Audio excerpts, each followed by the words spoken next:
guys, welcome back to our YouTube channel. Hari ini kita mau nunjukin kampus kita yang kedua. Di mana tuh? Di Cempaka Kebayoran Lama. Nah, jangan kemana-mana ya guys nih. Ini lagi pada main gak jelas.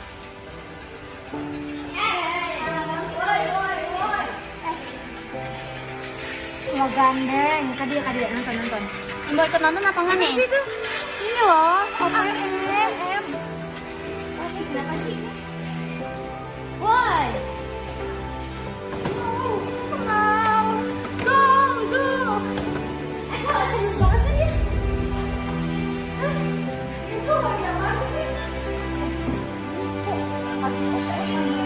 Banyak banget ya di Belanda TikTok. Mending nonton di TV aja. Ayo. Kenapa sih?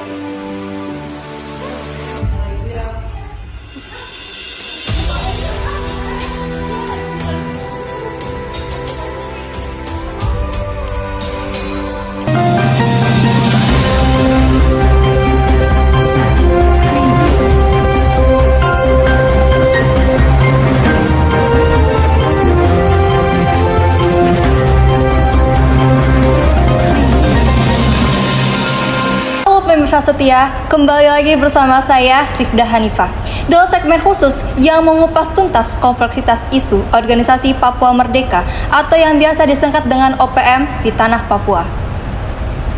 Hari ini kita akan menyelami akar permasalahan OPM bukan hanya dari sisi pertikaian tetapi dari sudut pandang sejarah, budaya, dan juga kemanusiaan. Berawal dari pergolakan di era kemerdekaan Indonesia, OPM dibentuk dengan tujuan memperjuangkan kemerdekaan Papua. Perjuangan ini diwarnai dengan aksi bersenjata dan perlawanan terhadap pemerintah Indonesia. Namun, akar permasalahan OPM ini jauh lebih rumit daripada sekedar pertarungan politik. Faktor sejarah, budaya, dan sosial ekonomi menjadi benang merah yang tak terpisahkan. Sejarah kelam kolonialisme dan aneksasi Papua oleh Indonesia meninggalkan luka dan trauma bagi rakyat Papua. Perasaan terpinggirkan dan kurangnya representasi dalam pemerintahan memicu rasa ingin merdeka. Selain itu, ketimpangan ekonomi dan sosial antara Papua dan wilayah lain di Indonesia semakin memperparah situasi. Keterbatasan akses terhadap pendidikan, kesehatan, dan serta infrastruktur memicu kekecewaan dan sentimen terhadap pemerintah. Selanjutnya, kita lihat tanggapan dari perwakilan dosen, mahasiswa, serta masyarakat Indonesia mengenai OPM. Baik, untuk memberikan laporan langsung dari lapangan, mari kita sambut reporter kami, yaitu Bianca Teresia yang berada di tempat. Bianca Teresia, silakan sampaikan laporan Anda. Baik, terima kasih Rifda atas waktunya. Di sini saya akan memberikan informasi terkait tentang Papua. Papua, wilayah sebelumnya dikenal sebagai Irian Jaya dan Irian Barat. Nah, Papua telah menjadi tempat dari pergerakan separatisme yang dikenal sebagai OPM, yaitu Organisasi Papua Merdeka. OPM adalah kelompok separatis bersenjata yang memiliki tujuan untuk mencapai kemerdekaan bagi wilayah Papua sendiri dari pemerintahan Indonesia. Sejak saat itu, OPM terus menjadi gerakan separatis bersenjata yang menyuarakan tuntutan kemerdekaan bagi Papua. Nah, setiap tanggal 1 Desember, mereka mengibarkan bendera yang dinamakan Bintang Kejora. Bendera Bintang Kejora ini sebagai simbol kemerdekaan Papua. Namun, aktivitas OPM juga telah menimbulkan tuduhan makar dari pemerintah Indonesia.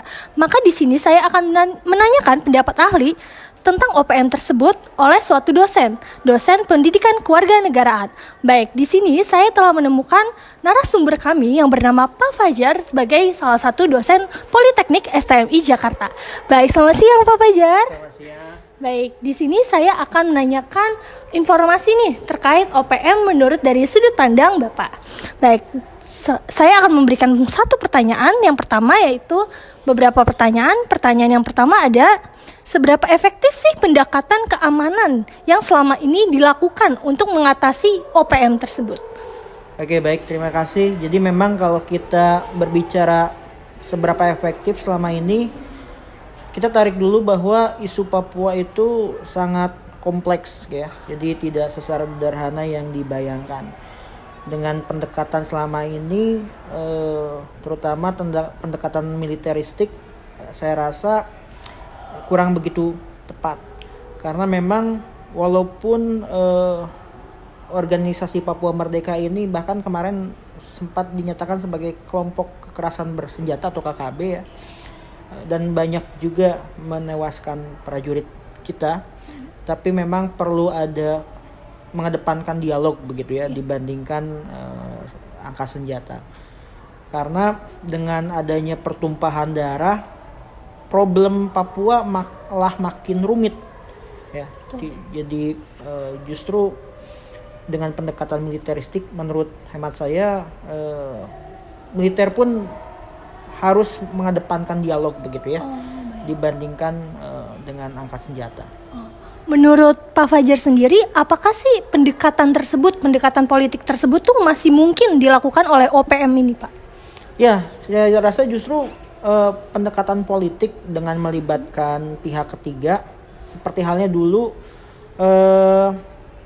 pada saat Gerakan Aceh Merdeka pun sama ya. Jadi ada pihak ketiga untuk bagaimana sih ada titik temu antara pihak KKB ataupun OPM, pihak pemerintah Indonesia, dan dari pihak luar begitu ya. Dalam arti jangan sampai gara-gara kekerasan ini rakyat yang gak bersalah gitu ya terprovokasi, ataupun rakyat yang tidak tahu menahu menjadi korban. Nah itu kan kita meminimalisir hal-hal seperti itu ya. Iya, betul, Pak. Jangan sampai malah ini jadi pemicu konflik yang lebih besar di kemudian hari. Baik. Menurut Pak Fajar sendiri nih, bagaimana sih peran pihak ketiga ini, kayak organisasi internasional atau organisasi HAM, untuk menyelesaikan permasalahan OPM tersebut, Pak? Nah saya rasa ini menjadi salah satu hal yang strategis ya, terutama organisasi internasional HAM ataupun dari PBB barangkali ya, yang bisa menengahi supaya ada dialog, karena dialog ini menjadi salah satu upaya konkret untuk mengedepankan perdamaian. Sama halnya dulu waktu Republik ini mau merdeka kan ya. Walaupun ada angkat senjata, tapi pendekatan-pendekatan politik dengan dialog dan menghasilkan perjanjian-perjanjian itu upaya kita untuk menjaga perdamaian, terutama di bumi Papua ya, yang selama ini sering terjadi konflik di sana. Oke. Baik, terima kasih sekali Pak Fajar atas jawabannya. Baik, di sini bisa disimpulkan perlu pendekatan politik yang juga strategis, seperti hubungan peran pihak ketiga, yaitu seperti PBB juga, untuk membantu menyelesaikan masalah yang terkait dengan OPM Papua ini. Oke, terima kasih Pak Fajar atas waktunya. Jika sudah begitu, saya kembalikan ke Rifda. Terima kasih. Baik, terima kasih Bianca atas laporannya. Selanjutnya kita akan mendengarkan laporan dari reporter kita, yaitu Rehan. Kepada Rehan, dipersilakan.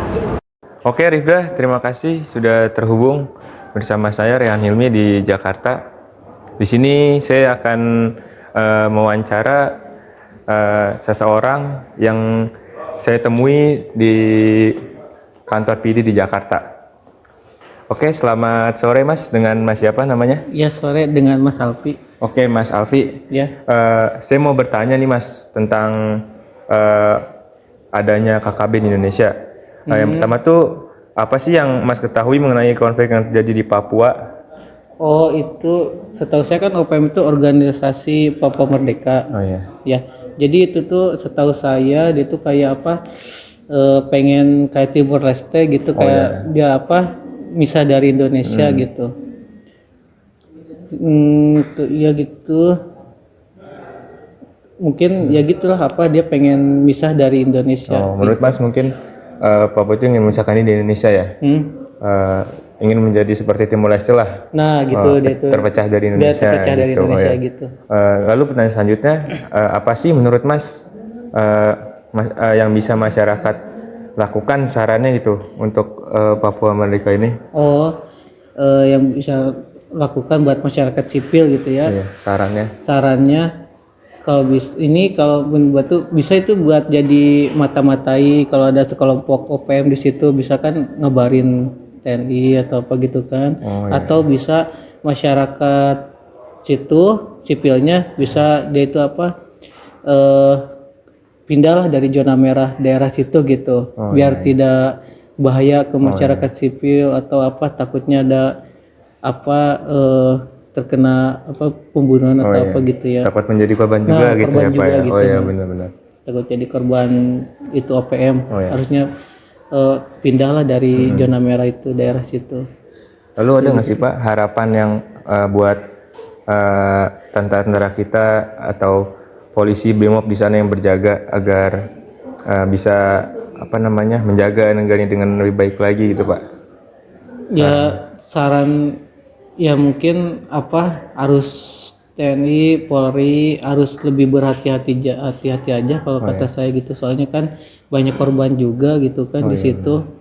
Jadi ya mungkin ya gitu harus lebih berhati-hati lagi aja kalau kata gitu. Ya mudah-mudahan cepat selesai masalahnya. Jadi udah tidak ada masalah di Indonesia.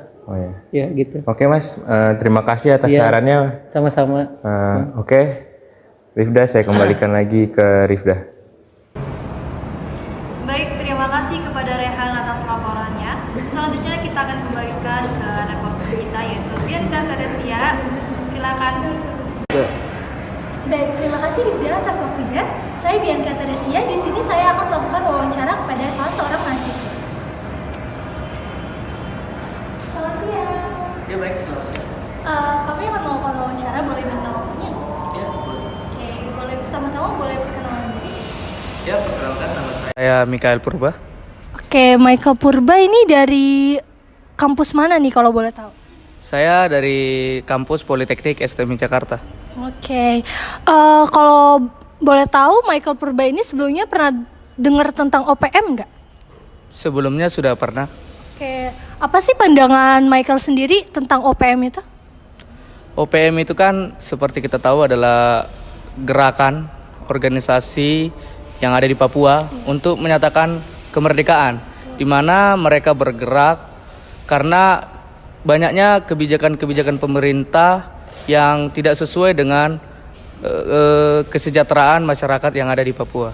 Oke, baik. Nah, kalau misalkan menurut pandangan kamu sendiri, apa sih argumen utama nih yang digunakan oleh OPM untuk memperjuangkan kemerdekaan Papua sendiri? Kalau menurut pandangan saya, yang pertama itu pastinya argumen dari OPM itu, jadi yang pertama karena sejarah dan identitas bangsanya. Jadi Papua itu sendiri menganggap bahwa suku, bahasa mereka itu unik, itu yang pertama. Lalu yang kedua itu karena adanya kemarin PPRA pada 1969 yang dimana Papua ini menganggap bahwa proses PPRA ini dianggap tidak berjalan dengan adil dan jujur, yang dimana selama proses PPRA ini tidak melibatkan orang-orang Papua untuk proses PPRA tersebut. Oke, Michael sendiri kan sebagai seorang mahasiswa dan juga anak muda Indonesia nih. Apa sih pesan yang ingin Michael sampaikan kepada generasi muda nih di seluruh Indonesia tentang organisasi Papua Merdeka ini? Oke, pesan saya sebagai mahasiswa untuk anak-anak muda mengenai kasus mengenai OPM ini adalah yang pertama itu sebagai anak muda harusnya teman-teman harus memahami latar belakang tentang sejarah OPM. Jangan mendapatkan sebuah informasi, mendapatkan sesuatu hal mengenai OPM ini dengan sumber-sumber yang tidak jelas. Teman-teman sebagai anak muda harus jelas, harus kritis untuk mengetahui bahwa OPM ini apa, sejarahnya apa, agar jelas dan teman-teman paham bahwa kenapa ada gerakan-gerakan OPM ini. Seperti kalau kita bahas di luar OPM seperti ada GAM juga, Gerakan Aceh Merdeka, kira-kira begitu. Baik, terima kasih Michael atas waktunya. Bisa disimpulkan dari informasi yang diberikan Michael, kita sebagai anak generasi muda tidak boleh menerima hanya hoaks-hoaks saja. Kita harus menerima informasi tentang OPM berdasarkan fakta. Baik, terima kasih Michael Purba atas waktunya. Saya Bianca Teresia mengabarkan dari Jakarta. Baik, saya kembalikan ke Rifda. Terima kasih atas waktunya. Sekian berita yang dapat kami sampaikan.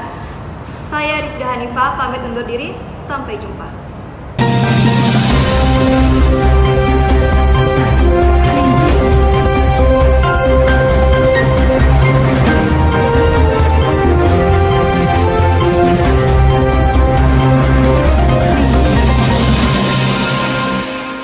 Banget ya kasusnya. Iya. Semoga masalahnya cepat selesai ya. Iya deh. Nah, semoga juga nggak ada korban lagi ya. Amin.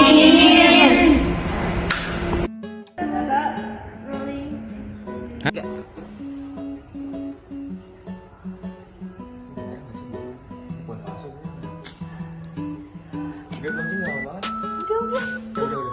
Oke Rifda, terima kasih sudah terhubung bersama.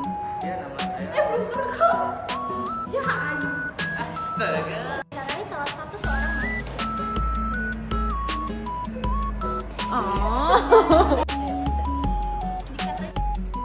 Serem banget ya kasusnya. Semoga masalahnya cepat